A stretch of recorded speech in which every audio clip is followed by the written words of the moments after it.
Ang kwentong ito ay base sa tunay na buhay. Karanasan ito ng magkaibigang si Dakila at Bagwis. Sa akda ni Ian James Ramirez, taong 1987, Pontevedra, Capiz. Mga kabagis, umpisahan ng paganahin ang ating mga imahinasyon sa paki ng subscribe button. Salamat! Nang mga panahong ito, nasa edad 18 pa lang itong si Dakila. Isa sa pinakamalapit niyang kaibigan ay itong si Bagwis, na 3 taon ang tanda sa kanya. Pareho silang isinilang sa maralitang pamilya ng mga mangingisda sa bayan ng Pontevedra. Payak ang pamumuhay at may masayang pamilya. Nagbago lang ang lahat ng isang araw nang sila ay pumalaot. Nakalambat sila ng 2 bote na may lamang di pangkaraniwang tubig at nagbigay sa kanilang dalawa ng mga di rin pangkaraniwan na kakayahan na dapat nilang gamitin sa tungkuling nakaatang sa kanilang balikat.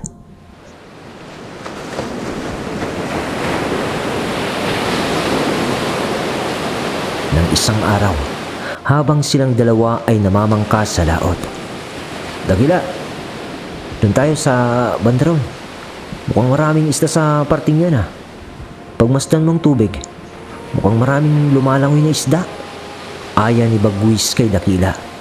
Sige, tol. Ayusin mo lang pag-agis ng lambat para mas marami tayong mahuli. Sigurado malaki-laki ang kikitaan natin pag nagkataong marami tayong nahuli ngayong araw. Sang-ayong tugon naman ni Dakila. Nang makarating sila sa lugar na itinuro ni Bagwis, agad niyang inihanda ang lambat at buong lakas niyang inihagis. At sa kanilang dalawa, mas magaling na humagis ng lambat itong si Bagwis. Napakalapad ng sakop ng lambat na yun. Kaya naman nung iniahon nila ito, napakaraming ang isda ang kanilang nahuli. At habang inilipat nila sa kanilang banyera ang mga isda, may nakuha sila sa lambat na 2 bote na may takip na kahoy.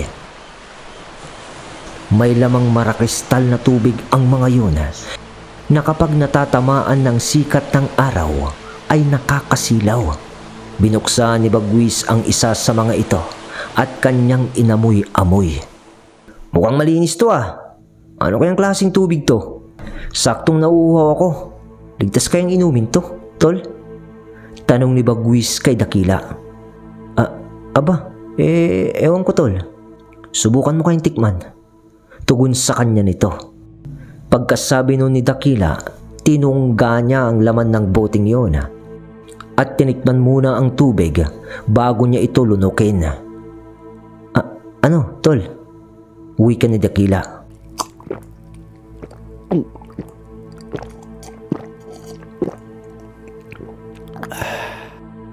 Ayos lang, tol. Ang sarap ng tubig na to. Subukan mo din yung sayo. Nakangiting wika ni Bagwis. Kaya naman si Dakila agad ding binuksan ang boting hawak niya na kagaya ng kay Bagwis at ininom ang lamang tubig nito. Oo nga no, tol. Kakaibang tubig na to Parang napawi ang pagod ko sa pag-aahon natin ng napakaraming huli nating isda sa lambat. Wika ni Dakila. Kaya naman, pareho nilang inubos ang lamang tubig ng boting iyon. Tapos ay nagpatuloy na sila sa kanilang ginagawa. Inabot na sila noon ng takip silim sa laot dahil sa dami ng kanilang manahuhuling isda. Pero habang papauwi na sila at nagsasagwan, nagtanong itong si Bagwis. Dakila, alam mong nakapagtataka? Kanina pa tayo sagwan ng sagwan papuntang Pantalan. Pero tila ba hindi ako nakakaramdam ng pagod? Dahil kaya to sa tubig na ininom natin kanina? Tanong ni Bagwis. Iyan din sanang itatanong ko, tol. Sa palagay ko, tama ka. Baka nga dahil ito dun sa tubig na ating inom kanina. Sa palagay mo, saan kaya nanggaling ang kakaibang tubig na yon? Hindi ko rin alam, tol. Nag-aalalang tugon ni Bagwis. Pagdapo nila sa pantalan ng kanilang baryo, nagtaka silang dalawa. Dahil karaniwan ng maraming tao ang sumasalubong sa kanila sa tuwing galing silang laot para bumahagi at bumili ng kanilang mga nahuli. "Oh, nasaan ang mga tao?" patanong na wika ni Dakila. Ay, napabuntong hininga na lang nun si Bagwis habang pinagmamasdan ang paligid. "Tama bang lugar na dinaungan natin, tol?" muling tanong ni Dakila. "Oo, tol. Nasa tama tayong lugar na dinaungan. Ang pinagtataka ko lang, bakit walang mga tao dito sa pantalan? Dapat ganitong oras nagkukumpulan ng mga yon, yung mga parokyano natin dito." Nagtatakang wika ni Bagwis. Habang nakatanaw sila patungo sa baryo, bigla silang napalingon sa kanilang bangka.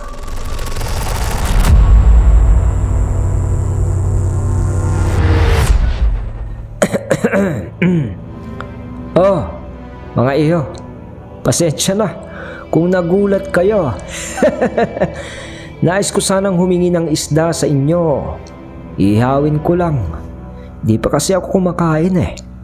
Wika ng isang matanda na uugod-ugod na.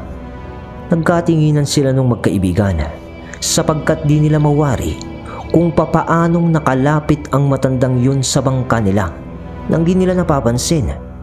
Pero kahit na wala pa sila nung nabibenta, walang pagdadalawang isip nilang binigyan ng isda ang matanda.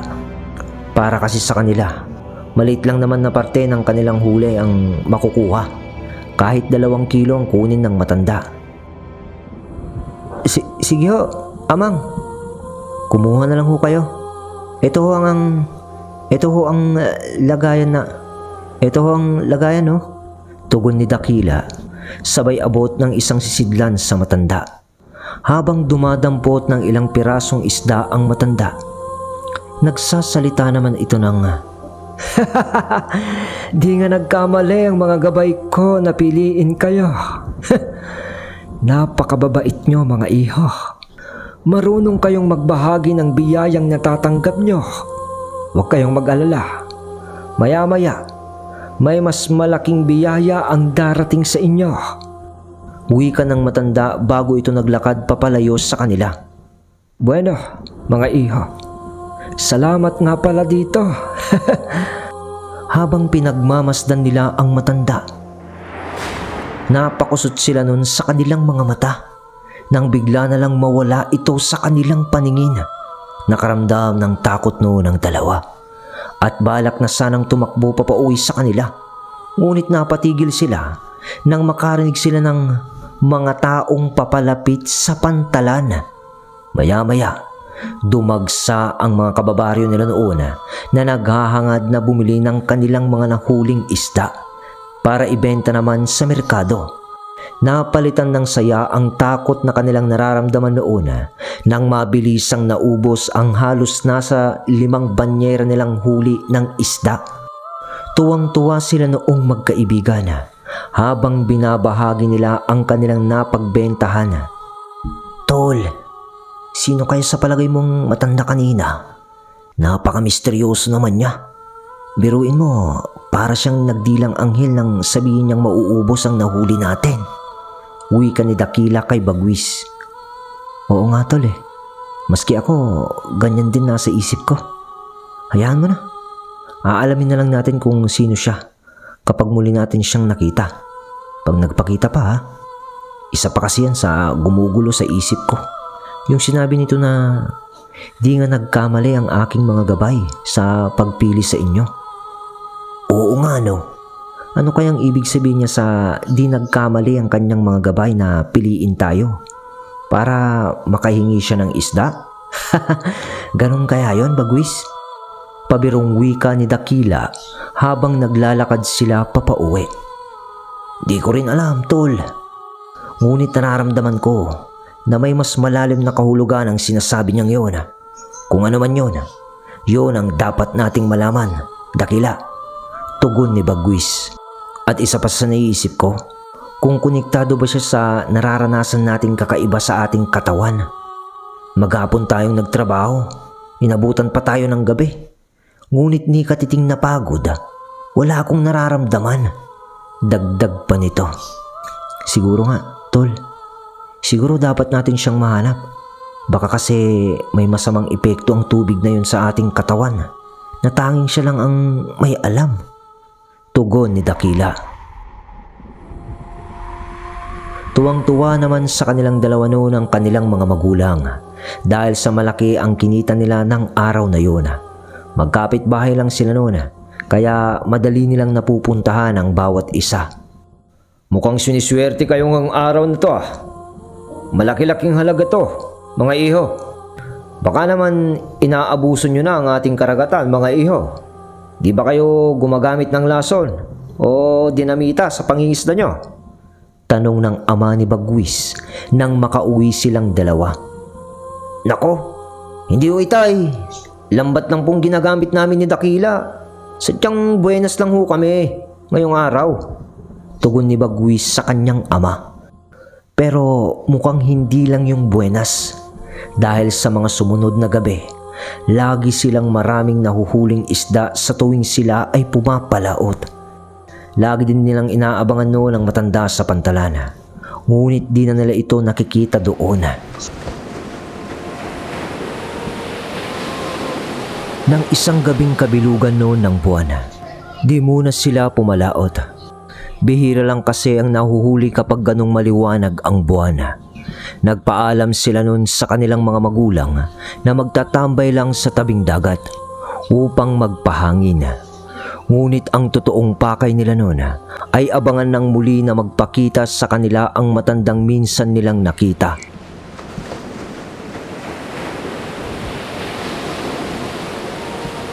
Ano kaya sa tingin mo, tol? Magpapakita pa kayo ngayong gabi sa atin ng matandang yon? Tanong ni Dakila. Ewan ko. Mag-aabang lang tayo kung magpakita man siya sa atin. Marami tayong katanungan na dapat niyang mabigyan ng kasagutan. Hindi pang karaniwan ang nararanasan nating dalawa. Mula nang inumin natin ang tubig sa bote na ating nalambat. Pakiramdam ko tuloy, para na tayong hindi mga tao. Kahit buong araw tayong magtrabaho, di napapagod ang ating katawan. At ramdam kong napakalakas ng aking katawan. At ganoon din sa iyo, tol. Nakikita ko rin na kakaiba ang lakas na ipinapamalas mo sa tuwing mag-aahon tayo ng napakaraming huli sa lambat. Tugon naman ni Bagwis habang nakalupagi sila noon sa buhanginan at nakatanaw sa dagat kung saan nakikita nila ang bilog na buwan na nagbibigay kinang sa tubig ng karagatan.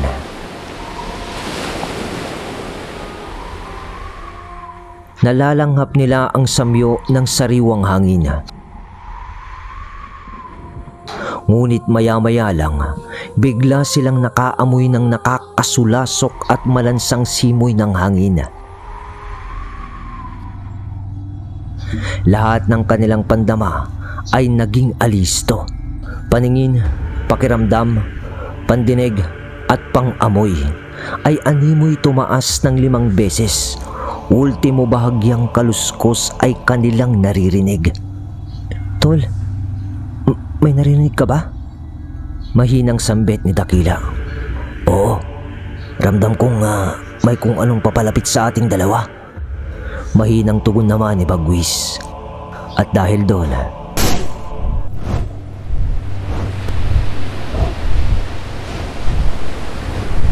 nakiramdam silang maigi nung dalawa habang di gumagalaw sa kinauupuan nila. Siya na kaya yan, tol? Muling sambit ni Dakila. Ewan ko, tol. Malalaman lang natin kung lilingunin natin yan. Sambit ni Bagwis. Sabay lingon nilang dalawa. Ngunit ganun na lang ang pagkagulat nila nang ibang nilalang ang tumambad sa kanila. 2 nilalang na may malalapad na bunganga na puno ng matatalas na pangil ang bumungad sa kanila. May malalapad ding pakpak ang mga yon at halos butot balat ang mga ito.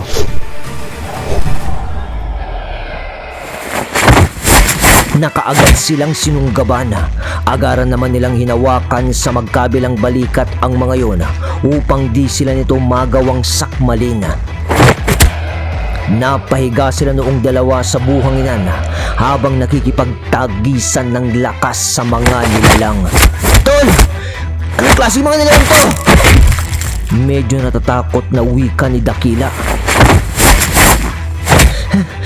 Aswang! Aswang mga ito! Sagot ni Bagwis. Umakat sila noon ng bahagya sa buhanginan dahil sa pagkampay ng mga nilalang ng malalapad na pakpak ng mga ito. Ngunit dahil hawak nila ang magkabilang balikat ng mga yun, bumagsak silang muli. Maya-maya, nanlaki ang mga mata ni Dakila. Nang sa bungangan ng nilalang, pilit siyang kinakagat. Nagpalabas ito ng napakahabang dila. Di na alam ni Dakila noon ang kanyang gagawin. Malapit nang lumapat sa kanyang pagmumuka ang mahabang dila ng nilalang na merong ding 4 na matatalas na ngipin. Bagwis! Sinambit niya noon ang pangalan ni Bagwis. Ngunit nakita niyang nahihirapan din ito sa kanyang sitwasyon. Kaya naman mabilis niyang ibinitaw sa balikat ng nilalang ang isa niyang kamay at buong lakas na sinapak ang nilalang. Matapos yung gawin ni Dakila, tumilapon ang nilalang at sumadsad sa buhanginan. Mabilis na tumayo nun si Dakila at hinarap ang nilalang na napagtanto niyang meron lamang kalahating katawan. Subalit sa kanyang pagtayo, bigla siyang napaisip kung paano niya nagawang patalsikin ang nilalang sa isang suntok lamang. Ngunit napatingin siya noon sa nilalang. Mabilis nitong ikinampay ang malalapad na pakpak nito habang umaangil. Lumutang yun sa kanyang harapan habang iginagalaw-galaw nito ang mahaba nitong dila. Maya-maya pa, nagulat na lang si Dakila nang biglang sumadsad malapit sa kanya ang isa pang nilalang. Kasunod noon ay si Bagwis na mabilis na hinawakan ang nilalang sa pakpak nito at buong lakas na iwinasiwas sabay bato nito sa kasamahan nito na lumilipad. Tumilapon ang mga yun at muling bumagsak sa buhanginan. Mabilis namang bumangon ang mga yon at magkasabay na lumipad. Tumitig ang mga yon sa kanilang dalawa. Nawaring tinatandaan ang kanilang pagmumuka. Maya-maya pa, lumipad ang mga yon papaitaas habang humuhuni ng kakaiba na di mo maintindihan yung tunog. Nang makalayo na ang mga nilalang, nagkatinginan silang dalawa. Sabay apir sa isa't isa. Tol, kakaiba yun ah. Akala ko katapusan na natin. Pero nagawa nating labanan ng mga yon. Nakangiting tatawa-tawa pa ni Dakila. Oo nga eh. Mga manananggalang nakaharap natin, tol.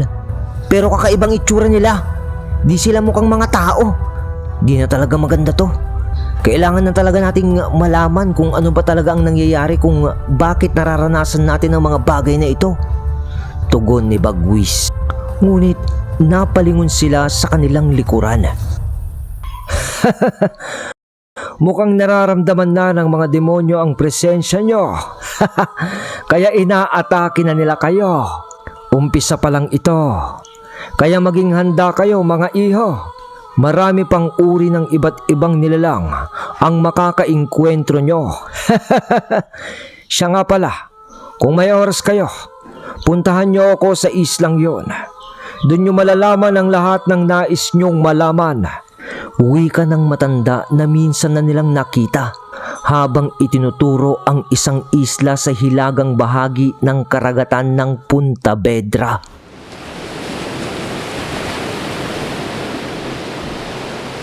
Lumitaw ulit ang matanda. Ano? Kayo? Nandito na ho kayo sa aming harapan eh. Bakit pa ho namin kailangang puntahan ang islang yon? Tugon ni Bagwis. Ngunit Ay, tawa ng matanda. Ang inyong nakikita ay parte lang ng aking wisyo. O sa makatuwid, parte lamang ng aking espiritu. Nandun sa islang yon ang aking katawan. At limitado lamang ang oras na meron ako. Kaya kung kakausapin niyo ako sa ganitong estado, di niyo ako makakausap ng maayos dito. Salita ng matanda, kasunod ng bigla ang paglalaho nito.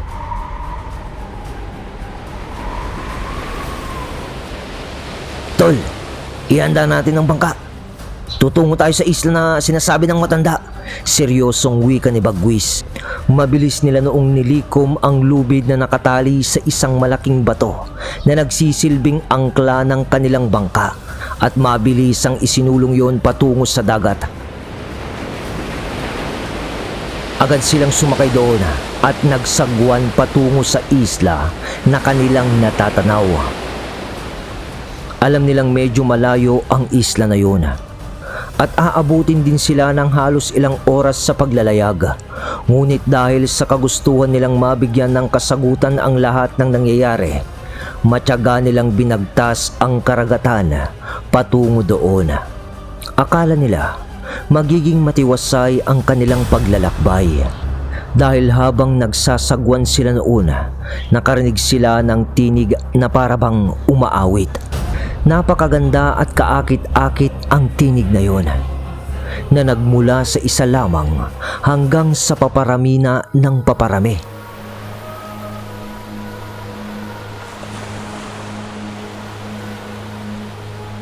Napahinto sila noon sa pagsasagwan at pinagmasdan ang karagatan. Maya-maya pa, nakakita si Bagwis ng isang muka ng babaeng napakaganda habang nakangiti sa kanya. Kaya agad niyang kinalabit si Dakila at bumulong. Tol, hindi maganda to. Paano nagkaroon ng tao sa lugar na ito? Gayong napakalalim ng parte ng karagatang ito. Bulong ni Bagwis nang makita ni Dakila ang babaeng lumulutang sa dagat na nakatitig sa kanila at nakangiti.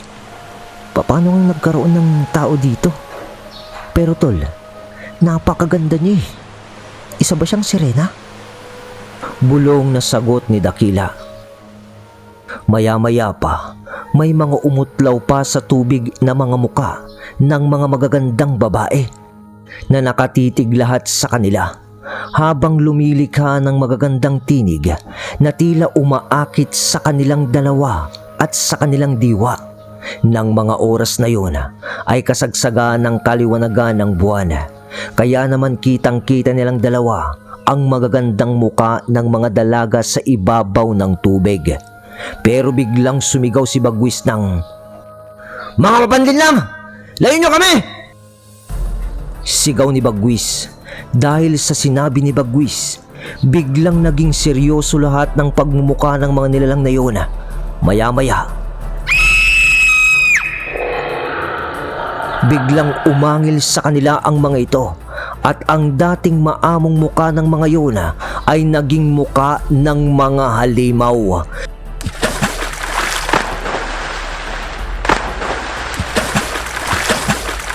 Kasunod ng mabilis na paglubog ng mga ito sa tubig. Kaya naman silang dalawa noon ay mabilis na nagsagwan para agarang makalayo sa lugar.